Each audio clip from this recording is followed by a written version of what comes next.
Today we'll analyze Cole Palmer's performance in the FIFA Club World Cup final, where he was named Man of the Match. First moment, the 20th second of the game. Paris Saint-Germain players are trying to switch play from one flank to the other. Cole Palmer immediately engages. He charges towards the ball carrier while looking over his shoulder to check for players behind him. He adjusts his pressing angle correctly, cutting off the passing lane. Chelsea then trapped the opposition on that flank.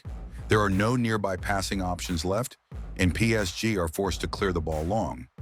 Next sequence. Palmer positions himself wide on purpose, giving himself more time and space to receive the ball. He gets it, drives centrally with it, and then plays a pass into the open space for a teammate making a central run. Crucially, Palmer doesn't stop. He continues his run toward the opposition's goal, drifting into the half space to support Juan Pedro on the flank. Palmer receives the ball here. If you look closely, you'll see that cutting inside would take him straight into two PSG defenders who are already in place to cover that zone. But if he goes toward the byline, there's only one defender to beat, so the right decision is to attack down the line, which he does. He knocks the ball past the defender and crosses from the right foot. Even though it's his weaker foot, he chooses that route because tactically, it's the safer and smarter move. It avoids pressure and reduces the chance of losing possession. He's trying to create danger. Now a more debatable moment. Palmer drops back to offer a passing option, creating a deeper line for ball circulation. Yes, he provides a safe outlet, but PSG aren't pressing aggressively here. In this case, it would have been better for Palmer to attack the depth in the half space, where there was space to exploit. If PSG had been pressing harder, creating a passing line like he did would have been ideal to bypass pressure, but in this specific moment, depth was the better option. Still, Palmer receives the ball, displays fantastic close control in tight space, draws in three defenders, and finds a completely unmarked teammate. Brilliant technique. Pressing moment. Chelsea's pressing structure forces the ball wide, and Palmer, instead of staying wide as a winger, tucks into the central midfield zone, helping close the space behind the pressing block. This eliminates gaps between Chelsea's attacking and defensive lines. It's the correct decision in this phase, and he's the first to arrive in the second ball zone. Chelsea build-up. Sanchez is on the ball. There's clear space behind PSG's midfield line, and no one is marking Palmer personally. There's a gap between two PSG midfielders, the perfect passing lane. Palmer positions himself to receive the ball behind the pressing line. In this same attack, Palmer reaches the final third, arriving near the opponent's box. He could sprint into the penalty area and attack the near post or the 6-yard box. But instead, he chooses the second wave. That's his style. He prefers arriving later into the play. Why? Because second wave runs are harder for defenses to track. They're usually the responsibility of midfielders, not defenders. Meanwhile, defenders are sprinting back to protect the goal. This creates a space disadvantage for the defending team.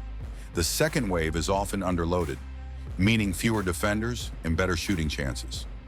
Just like in this episode, if Chelsea's player had beaten his man, Palmer would have received a cutback and had a first-time shot from 11 meters out. Next moment, Chelsea launch a quick transition. Palmer initially positions himself wide. As the attack unfolds, he's already pointing where he wants the ball, indicating the pass before it's made. That shows intelligence, communication, and tactical awareness. He receives the ball in an isolated 1-versus-1. In the box, three Chelsea players are making runs. But Mendes is defending Palmer tightly, about 4 meters away, which isn't much in 1-versus-1 terms. Again, Palmer has two choices: either cut inside or drive toward the byline. In my opinion, the best option here is to shift into the half space near the edge of the penalty box. That allows Palmer to get the ball onto his stronger left foot, and three Chelsea players are already making runs into the box.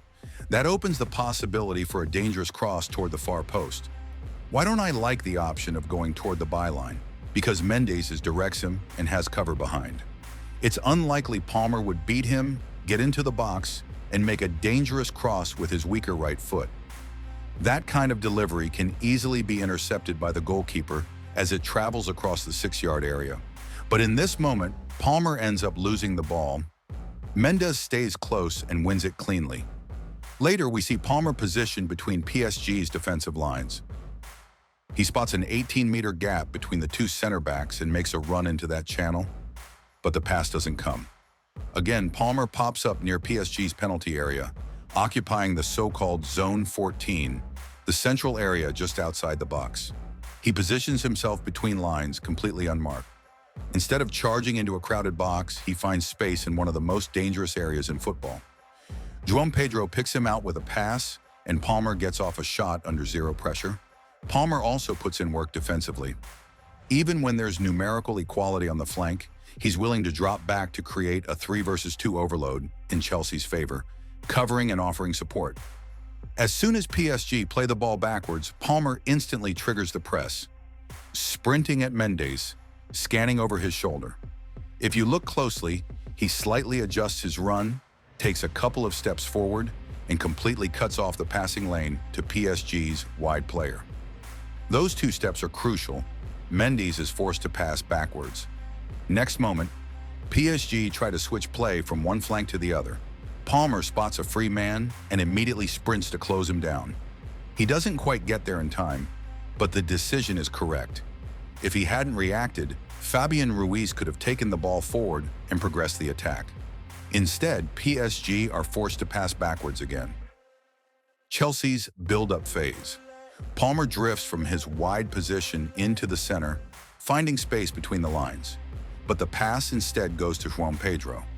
And here's a key principle of football. Remember it. If one player drops deep, another should attack the space behind. That's how the game flows. So Palmer immediately makes the run into the gap behind the defense. Exactly the right decision. We also see Palmer communicating in defense. He helps cover Malo Gusto on the flank, doesn't leave him isolated, and tells him to track the overlapping run from Fabian Ruiz while Palmer stays in the half space as support. That kind of on-field communication is vital. Chelsea then break on the counter. Palmer angles his run toward the flank, giving himself more space and time to receive the ball and make a decision. He does receive it, and now it's a 2 versus 1 scenario. But if he tries to beat his marker, there's likely to be cover. He could get doubled. The attacking tempo has dropped, and his teammates aren't offering clear passing options. The best decision here would have been to find João Pedro's run into the half space. But Pedro makes the wrong run straight into the crowded center. With no viable quick progression available, Palmer recycles possession, passing back, and Chelsea rebuild their positional attack. The first goal. First, Palmer makes a perfect run from midfield into the box with ideal tempo and timing. Again, he chooses Zone 14, the danger zone. It's a pretty simple action, one most players would make, except for PSG's Fabian Ruiz, who just lets him go. Then, Palmer finishes with a composed 2-touch shot. There's also a great example here of why pressing isn't always the right move. Let's break it down. If Palmer had pressed in this situation, it would have created a 2 versus 1 for PSG on the flank. If he commits to the ball carrier, the wide player would have received the ball under no pressure and progressed the play. Palmer makes the right choice. He holds his position. That's tactical awareness. Instead of charging blindly, he first covers the wide zone, then steps toward the opponent from that angle. That forces PSG to play backwards again. There's simply no better option for them, and now he sees there's a good opportunity to press. The ball carrier is isolated, so Palmer steps in to apply pressure while using his body to block the passing lane toward Nuno Mendes. The result? Paris Saint-Germain have no option to play forward. Another interception. Chelsea win the ball, and Palmer signals with his hand where he wants it, sprinting into width at full speed. Later, we see a moment where Vitinha defends poorly. Palmer takes full advantage. He cuts inside, and Beraldo bites on João Pedro's decoy run, leaving Palmer completely free to glide into PSG's box. He calmly enters the area and fires home from about 13 to 14 meters. Simple, efficient, clinical. We then see another moment where 2 Chelsea players press, forcing PSG to switch the play to the opposite flank. Palmer's already anticipating it, ready to immediately press Nuno Mendes. Mendes has no real options other than to play the ball back to his goalkeeper. Later, PSG attack down the right wing. Palmer tracks back defensively, but his position is quite high. This leaves two open spaces into which PSG players are already making runs. Gusto, Chelsea's right back, must shift inside to cover the half space, while Palmer should be sprinting to cover the far post. To mark Counterattacking. He does make the run, but the reaction is slightly delayed and the distance too large. In moments like that, a goal could easily happen if the ball reaches Counterattacking. Palmer realizes it and tries to recover, but his initial position was simply too high to effectively prevent the pass. Then comes a Chelsea counterattack. We see Palmer turning on the speed, not quite top speed but fast enough, sprinting from his own box to the opposition's. Now the third goal. Palmer once again finds space between the lines. Before receiving the pass, he scans behind and sees Nuno Mendes, who realizes he won't reach the ball and slows down. Palmer notices this, receives the pass, and controls it forward into space. He sees a wide-open path ahead and just carries the ball forward. Then, when Beraldo steps up from the back line but stands flat and passive like a tree, Palmer calmly plays a simple, well-weighted pass to João Pedro, who scores. That's an assist. Overall, Palmer showed commitment to defensive work throughout. Not always perfect in timing, but his effort is visible. In this episode, again, he tracks back to support Malo Gusto, specifically covering Kvaratskhelia favored right foot cut-in. Together, they win the ball cleanly. Another interesting pressing situation. PSG try to build up, and Palmer realizes he's in a 2 versus 1. If he commits forward, PSG can easily play around him into open space. So he smartly holds his position and drops deeper, understanding that charging in would just get him cut out. In that moment, restraint is the right tactic, not aggression. Then Kvaratskhelia gets the ball on the wing. Here Palmer makes a poor decision. Instead of sprinting into the space behind Gusto to cover the half space, he shifts too close to Gusto. Had he sprinted into the right area, he likely could have prevented the shot that followed from the edge of the box. Palmer was late to react. Later, Fabian Ruiz is on the ball in midfield, and Palmer doesn't close him down tightly enough. He takes a few steps, but he could have engaged more aggressively. Then we see Palmer beating an opponent, first knocking the ball past him. But after a long sprint under the heat and high intensity, he decides not to take on another defender, 1 versus 1. Instead, he plays it safe with a backward pass, since there were no Chelsea players in the box in that moment. Sensible choice to consolidate possession. Next, Palmer spots open space behind the defenders.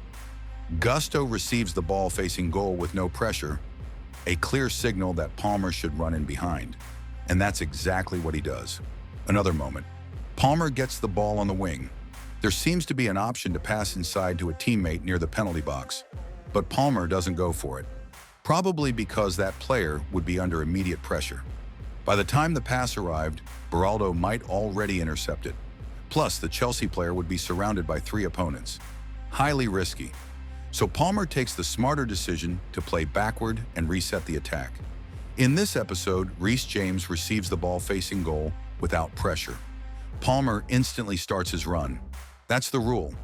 When a teammate is facing forward unmarked, it's the perfect moment to attack depth. Show for it, shout for it. You'll always gain a fraction of a second, which could win you space and separation.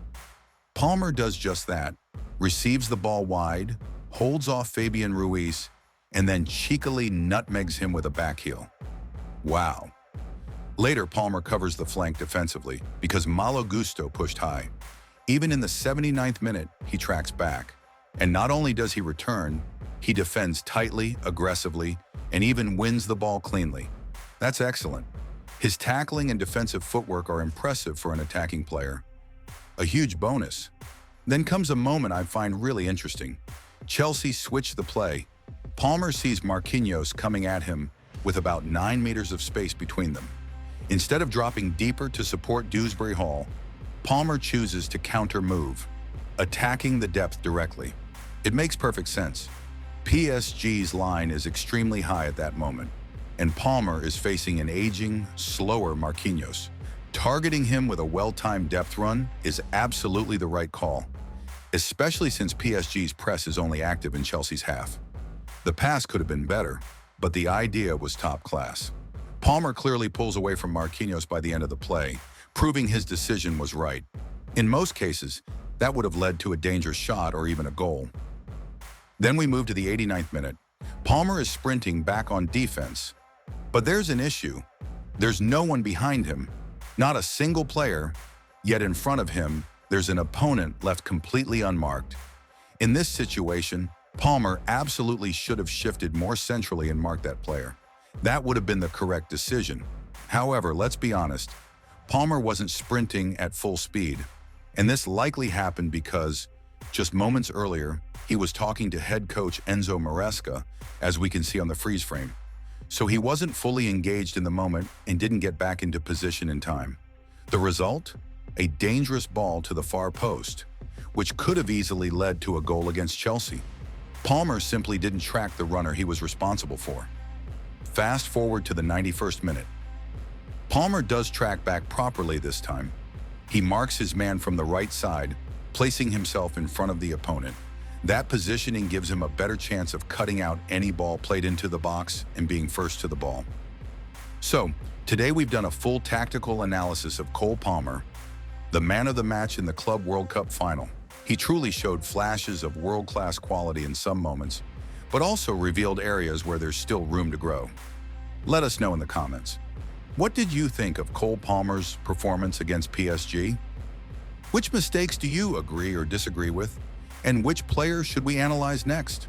Don't forget to like the video and subscribe to the channel for more football tactical content and in-depth analysis.